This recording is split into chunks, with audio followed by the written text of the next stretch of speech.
Do you want to hear a story that makes your skin crawl? The kind of tale that keeps you up at night, wondering about the darkness that is in some people's minds. The tale of Taylor Schabusiness is one of those. You may want to take a seat for this. It all went down when the police got a call about something fishy happening at Taylor's apartment. When the cops showed up, they weren't prepared for the nightmare waiting inside. They found a human head just chilling in a bucket. Can you imagine? But the discovery was only the tip of the iceberg. As the officers looked around, they spotted bloody footprints near Taylor's car, and her hands were covered in stains. Clearly, some messed up stuff had gone down in that apartment. With all the creepy evidence mounting against her, the cops didn't waste any time. They slapped the cuffs on Taylor and took her in for questioning. Now, you'd expect someone accused of such a twisted crime to be freaking out, right? Crying, screaming, maybe even puking from the horror of it all. But not Taylor. She stayed eerily calm throughout the entire interrogation. The officers grilled her about the nightmarish crime scene, but Taylor played it cool, brushing off the questions like it was no big deal. Her icy, emotionless reaction sent chills down everyone's spines. How could someone be so unfazed after committing such a brutal act? With each strange response from Taylor, the case only got murkier and more disturbing. The cops realized they were dealing with someone who had clearly gone off the deep end into a very dark place. It became a puzzle to figure out what drove this woman to such extremes. The interrogation took a really dark and disturbing turn when Taylor started calmly describing the horrible things she did. It's scary how relaxed and unbothered she seemed. Basically, Taylor flat out admitted to killing a guy named Shad by choking him with a dog chain.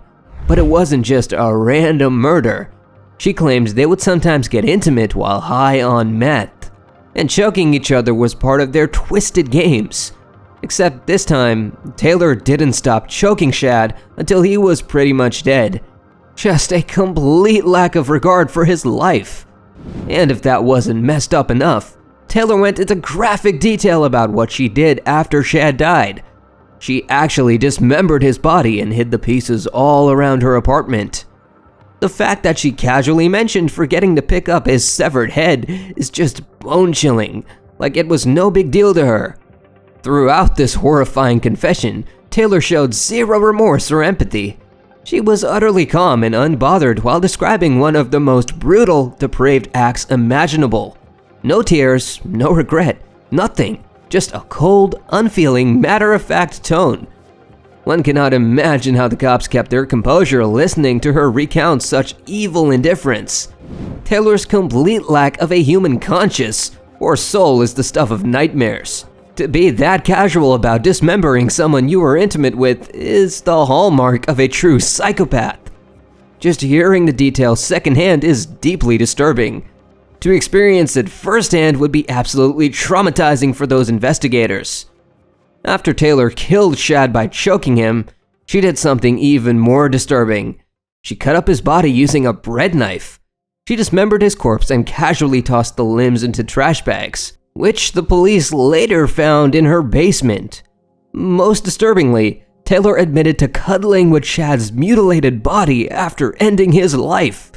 The fact that Taylor apparently drained and washed Shad's head is already a really messed up image. But the idea that she might have removed his brain? That's the kind of detail that makes stomachs turn. It's like something out of a horror movie. What's really confusing is why Taylor would do something so crazy, especially after she had already cut up and hidden the rest of Shad's body. If she just wanted to get rid of the evidence, she should have gotten rid of the head too. So, what made her do such awful things? That's the big question bothering the detective working on this nightmare of a case. Can you imagine trying to understand someone capable of such terrible acts? Trying to find a reason behind actions that go against all basic human decency? It must be a really mind-boggling experience. According to what's being said, Taylor's memory of the events keeps getting stranger. She vaguely mentions going to do something to Shad, probably talking about the horrible things she did to his head. But her lack of explanation is just frustrating. Then, she strangely starts talking about her children and some interaction with Shad's body. At that point, one has to wonder if she's lost touch with reality. That's a whole new level of confusing disgust to an already incomprehensible situation. When asked by investigators to explain her behavior, Taylor struggles to give a reasonable answer. She admits to the choking but says she might have gone too far in a really casual way.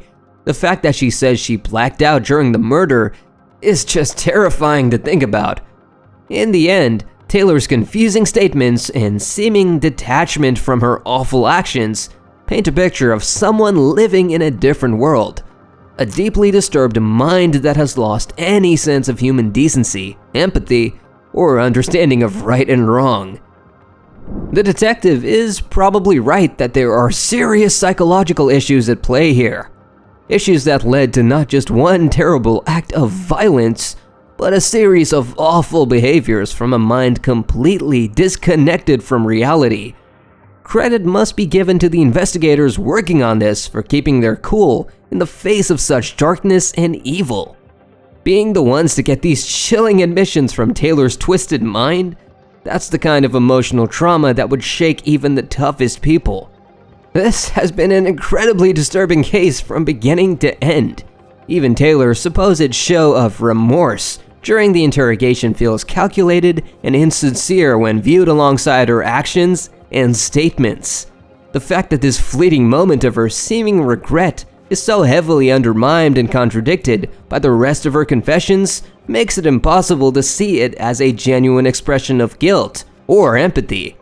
Based on everything else she so casually revealed about desecrating Shad's body and gleefully describing the depraved acts, it seems much more likely that any remorse was simply an act. And it's probably accurate to say that Taylor was faking any sense of regret solely because she knew it could potentially help her case and lead to a lighter sentence. Throughout the interrogation, it does seem her story was carefully constructed to potentially paint herself in a more sympathetic light to the investigators. Her account of blacking out after suddenly starting to choke Shad, then being surprised to find him dead, yet still not calling an ambulance, those don't sound like the actions of someone who was simply caught up in an accidental homicide. Especially not when coupled with her admitted dismemberment of the body and retelling of the events to the police. Her behavior shouts of someone trying to craft a defense rather than an innocent person. Based on how the rest of the case seems to have played out, it's clear the detective saw right through her paper-thin attempts at appearing remorseful or portraying the murder as unintentional. And rightfully so. Taylor's demeanor and complete lack of genuine empathy throughout the proceedings completely undercut any notion of her innocence. The way she carried herself in court, smiling and outright laughing through her victim's friend's testimony, is just creepy. You can tell the indifference she seemed to take in the whole situation could not have sat well with the jury. Her utter lack of respect or remorse was likely a major factor in her eventual conviction. To face such a huge list of charges, first-degree intentional homicide, corpse mutilation, assault, and still maintain that chilled-out attitude just shows someone with detachment from reality and a lack of basic human conscience. The life sentence or potential death penalty she now faces feels appropriate, given the craziness of her crimes. Based on her behavior, it's chilling to consider that she may simply lack the capacity for remorse, regret, or any semblance of normal human emotional response.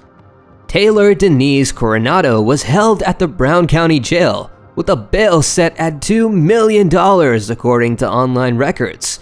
In a dramatic turn of events on February 14, 2023, Schabusiness attacked her attorney, Quinn Jolly, during a pretrial hearing. Video footage captured the moment she lunged at Jolly while they were seated at the defense table in Judge Thomas Walsh's courtroom. Deputies quickly intervened and brought her to the ground. The attack happened right after Judge Walsh decided to delay Schabusiness's trial, which was supposed to start on March 6th. This delay is for a competency hearing to see if Schabusiness can understand the court proceedings and help with her defense. She has pleaded not guilty by reason of mental disease or defect. The horrific Taylor Schabusiness case finally came to a close with her sentencing. A judge handed down a life sentence for the brutal 2022 murder of Shad Therian. The jury saw right through her and rejected her claims of mental illness, finding she was of sound mind when she viciously killed 24-year-old Therian. What are your thoughts on this case? Drop them down in the comments below. Hit that like button and subscribe to the channel for more. Until next time.